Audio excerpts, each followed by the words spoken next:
Artigo 18. A sentença que julgar procedente a ação fundada nos artigos 9 e 10º desta lei condenará ao ressarcimento dos danos e à perda ou à reversão dos bens e valores ilicitamente adquiridos, conforme o caso, em favor da pessoa jurídica prejudicada pelo ilícito. Parágrafo 4º. O juiz poderá autorizar o parcelamento em até 48 parcelas mensais corrigidas monetariamente do débito resultante de condenação pela prática de improbidade administrativa, se o réu demonstrar incapacidade financeira de saldá-lo de imediato. Artigo 18-A.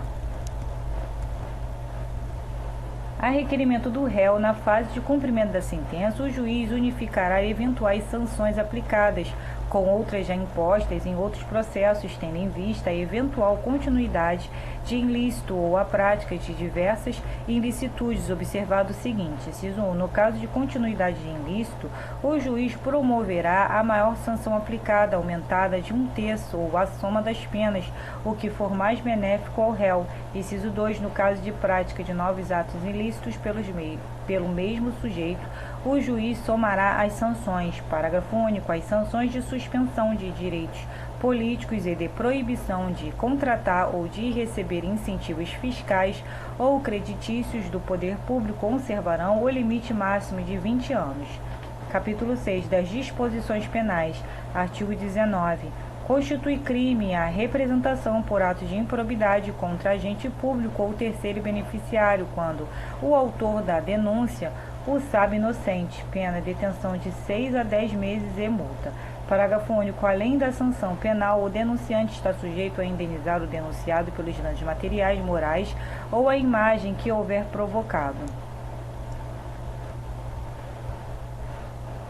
Artigo 20. A perda da função pública e a suspensão dos direitos políticos só se efetivam com o trânsito em julgado da sentença condenatória. Parágrafo 1º. A autoridade judicial competente poderá determinar o afastamento do agente público do exercício do cargo, do emprego ou da função sem prejuízo da remuneração, quando a medida for necessária à instrução processual ou para evitar a iminente prática de novos ilícitos. Parágrafo 2º. O afastamento previsto no parágrafo 1º deste artigo será de 90 dias, prorrogáveis uma única vez por igual prazo, mediante decisão motivada.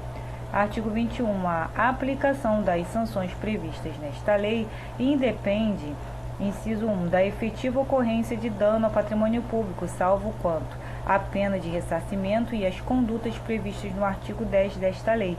Inciso 2, da aprovação ou rejeição das contas pelo órgão de controle interno ou pelo tribunal ou conselho de contas. Parágrafo 1º. Os atos do órgão de controle interno ou externo serão considerados pelo juiz quando tiverem servido de fundamento para a conduta do agente público.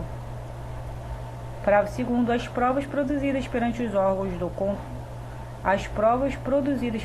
órgãos de controle e as correspondentes decisões deverão ser consideradas na formação da convicção do juiz, sem prejuízo da análise acerca do dolo na conduta do agente.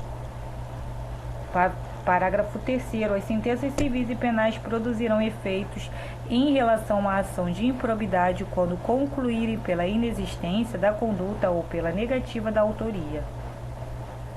Parágrafo 4º. A absolvição criminal em ação que discuta os mesmos fatos, confirmada por decisão colegiada, impede o trâmite da ação da qual trata esta lei, havendo comunicação com todos os fundamentos de absolvição previstos no artigo 386 do Decreto-Lei nº 3.689, de 3 de outubro de 1941, Código de Processo Penal. Parágrafo 5º. Sanções eventualmente aplicadas em outras esferas deverão ser compensadas com as sanções aplicadas nos termos desta lei. Artigo 22. Para apurar qualquer ilícito previsto nesta lei, o Ministério Público de ofício, a requerimento de autoridade administrativa ou mediante representação formulada de acordo com o disposto no artigo 14 desta lei, poderá instaurar inquérito civil ou procedimento investigativo assemelhado e requisitar a instauração de inquérito policial.